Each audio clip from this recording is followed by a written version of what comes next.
दोस्तों जय हिंद। आपका हमारे YouTube channel one day exam पाठशाला में स्वागत है। दोस्तों पिछली 3 वीडियो आपको कैसी लगी आप लोग कमेंट बॉक्स में कमेंट करिए तथा चैनल को सब्सक्राइब करिए तथा अपने दोस्तों के बीच में शेयर जरूर करिए। दोस्तों आज हम आपके बीच में एक नया सब्जेक्ट लेकर आए हैं जिसका नाम हिंदी है।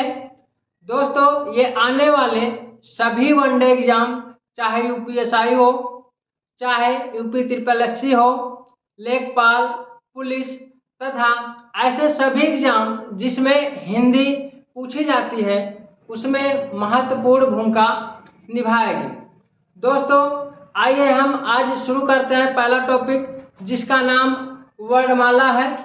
दोस्तों वर्णमाला एक लैटिन भाषा का शब्द है। वर्णमाला एक लैटिन भाषा का शब्द है और वर्णमाला 2 शब्दों से मिलकर बना है, वर्णधम माला। दोस्तों याद रखना, पूछा जाता है कि वर्णमाला का शाब्दिक अर्थ क्या होता है, तो वर्णों का व्यवस्थित समूह ही क्या कहलाता है, वर्णमाला कहलाता है। दोस्तों यहाँ पे ध्यान रखना, कभी कभी वो दे देता है कि वर्णों का समूह, जो कि गलत है। आप लोग यहाँ इसको जरूर ध्यान रखना, वर्णों का व्यवस्थित समूह ही क्या कहलाता है, वर्णमाला कहलाता है।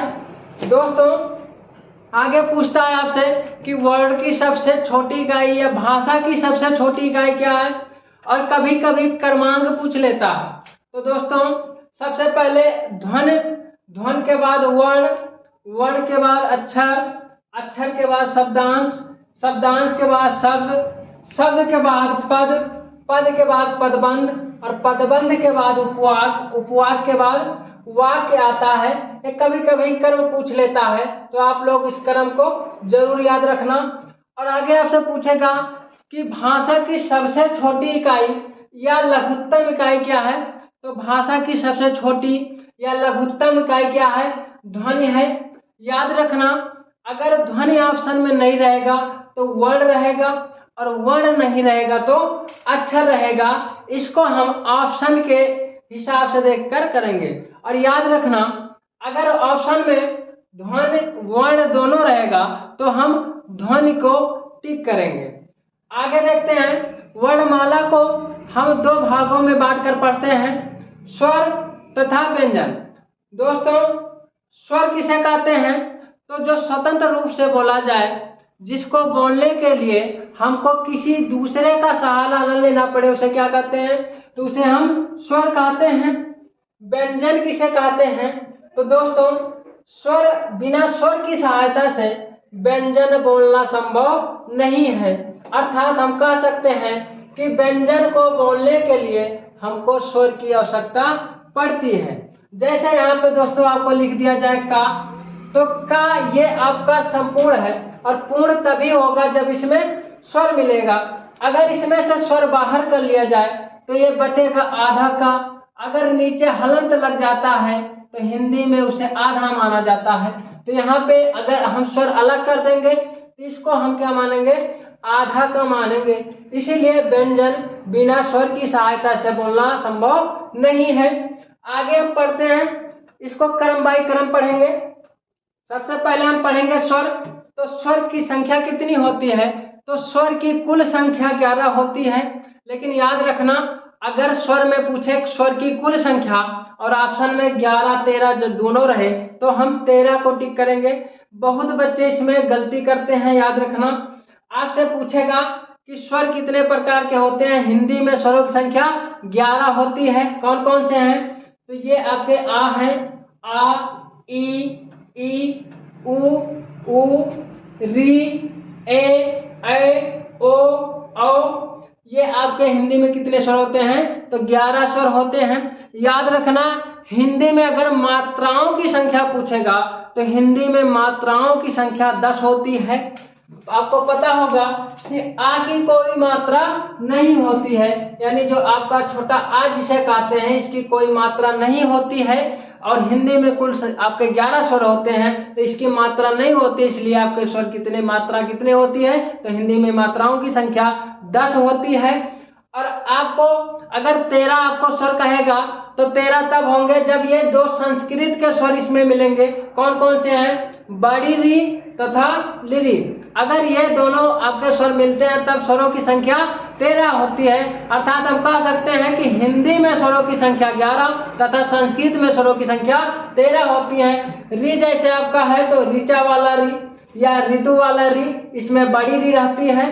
कृपया वाला तथा कृष्ण वाला, इसमें आपका क्या रहता है? इसमें लिरी की मात्रा रहती है। लेकिन जो आपका री है इसमें ऋषि वाला जो री रहता है, ये आपका कौन सा री रहता है? तो इसमें छोटा री रहता है। आगे देखते हैं तो आगे आपसे पूछता है कभी कभी कि हिंदी का क्रम व विकास या उद्भव पूछता है। तो आइए हम देखते हैं। तो सबसे पहले आपको पता होगा कि सबसे पहले संस्कृत आई। संस्कृत के बाद क्या आई? पाली आई, जो कि गौतम बुद्ध ने सारे उपदेश किसमें दिए हैं? पाली भाषा में दिए हैं। पाल के बाद क्या आई? तो पाल के बाद प्राकृत आई। और प्राकृत किसकी है? तो जैनियों की भाषा है। आगे हम पढ़ेंगे अपभ्रंश। अपभ्रंश को टूटी फूटी भाषा कहा जाता है या इसको, और उसके बाद अवहट आता है। अवहट को साधुकड़ी भाषा कहा जाता है। उसके बाद आपका हिंदी आता है। याद रखना, ये वर्षों के बाद, कई वर्षों के बाद इसमें क्या होता है? ये रूपांतरित होती रहती है। जैसे सबसे पहले संस्कृत आया था, संस्कृत के बाद कुछ वर्ष बाद आपका क्या हुआ? पाली आई, इसको और आसान बनाया गया। पाल के बाद आपको प्राकृत आई, थोड़ा और आसान। प्राकृत के बाद अपभ्रंश, अपभ्रंश के बाद अवहट, और अवहट के बाद आपका हिंदी का निर्माण हुआ। और हिंदी का निर्माण आपका 1000 ईस्वी के लगभग हिंदी का निर्माण माना जाता है। और दोस्तों आगे हम पढ़ेंगे तो आगे कुछ वर्षों के बाद हम पढ़ेंगे तो उसका क्या नाम है? इंग्लिश। अब देखते होंगे कि आगे जो है आप बोलते हैं तो उसमें अंग्रेजी का कुछ शब्द मिला के बोलते हैं लोग, तो आगे जो भाषा का निर्माण होगा नई भाषा का, वो हम पढ़ेंगे क्या? इंग्लिश पढ़ेंगे। दोस्तों हिंदी की आदि जननी किसे कहा जाता है? तो हिंदी की आदि जननी संस्कृत को कहा जाता है। हिंदी की आदि जननी संस्कृत को कहा जाता है। तथा हिंदी का उद्भव तथा विकास किससे माना जाता है? तो अपभ्रंश से माना जाता है। हिंदी का उद्भव तथा विकास अपभ्रंश से माना जाता है। अगर आपसे पूछे तो संस्कृत में स्वरों की संख्या 13, पाल में 9 होती है, प्राकृत में स्वरों की संख्या 10 होती है, तथा अपभ्रंश में 11, अवहट्ट में 11 तथा हिंदी में स्वरों की संख्या 11 होती है। दोस्तों अब आइए हम आपको एक एक टॉपिक पढ़ाते हैं। तो पहला टॉपिक हमारा रहेगा स्वर। तो स्वर के कितने भेद होते हैं? स्वर के 3 भेद होते हैं। स्वर के कितने? 3 भेद होते हैं। तो पहला हम पढ़ेंगे उच्चारण या मात्रा के आधार पर स्वर के भेद। तो उच्चारण के आधार पर स्वर के 3 भेद होते हैं। पहला जो है हर्ष स्वर, या इसी को मूल स्वर कहते हैं, इसी को लघु स्वर भी कहते हैं, इसी को एक मात्रिक स्वर कहते हैं, इसी को छोटे स्वर भी कहते हैं। इनके कई किताबों में अलग अलग नाम है जो कि सारा यहाँ पे लिखा गया है। इनकी संख्या कितना होता है? तो इनकी संख्या 4 होता है। इनकी संख्या 4 होता है। और दूसरा जो आपका होता है, दूसरा होता है दीर्घ स्वर। और दीर्घ स्वर को ही द्विमात्रिक स्वर कहा जाता है। इसी को संधि स्वर भी कहा जाता है, इसी को संयुक्त स्वर भी कहा जाता है, तथा इसी को बड़े स्वर भी कहा जाता है। इनकी संख्या कितनी होती है? तो इनकी संख्या 7 होती है। सबसे पहले आ, ई, बड़ी, बड़ा ऊ, ए, ऐ, ओ, औ। दोस्तों जो बड़ा है, बड़ा आ प्लस आ से मिलकर बना है। बड़ी ई प्लस ई से मिलकर बना है। बड़ा ऊ प्लस ऊ से मिलकर बना है। और इसको क्या कहते हैं? इसको मूल दीर्घ स्वर या इसी को सजातीय दीर्घ स्वर भी कहा जाता है। तथा ए जो बना है आ प्लस ई से मिलकर बना है। ए बना है आ प्लस ए से, ओ बना है आ प्लस ऊ से, तथा औ बना है आ प्लस ओ से। दोस्तों ये भिन्न भिन्न स्वरों से मिलकर बने हैं, इसीलिए इनको